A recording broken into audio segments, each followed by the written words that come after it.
रतिया के काहे मुदैया बनल रहे भैया डांट सुनत है अब रतिया के भौजी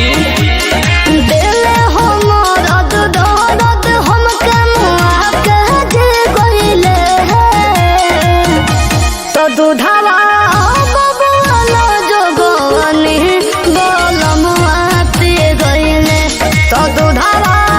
बबुआला जोगवनी बोलमुआ पी गईले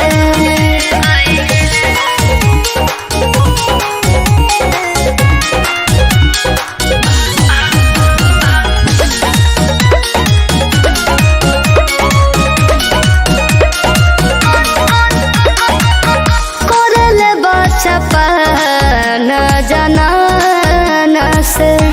बने परेशान अपन मर्दाना से। अरे साचो का हो का करी हो हाँ सिंगार वो बिछावाना के बुझले तो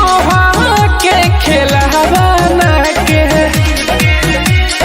तोली से हम खिसिया के जे बोलनी तो गारी रोटी गईले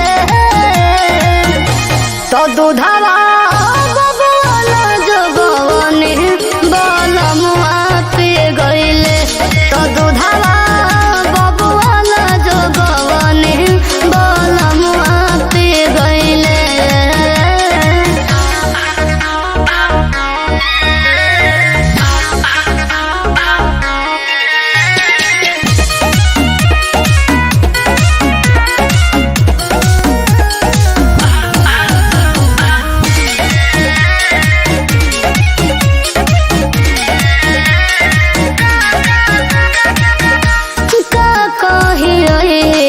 सन सजाना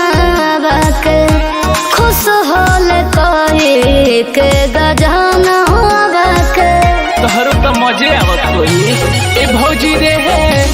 पति के गहती तनिका सहल जाला ऐसे ना गुस्सा सुन रहल जाला रोबे विवेकवा के साथ सारा इल्म से गईले तो दूधावा बबुआला जोगवनी बोलमुआ पी गईले तो दूधावा बबुआला जोगवनी बोलमुआ पी गईले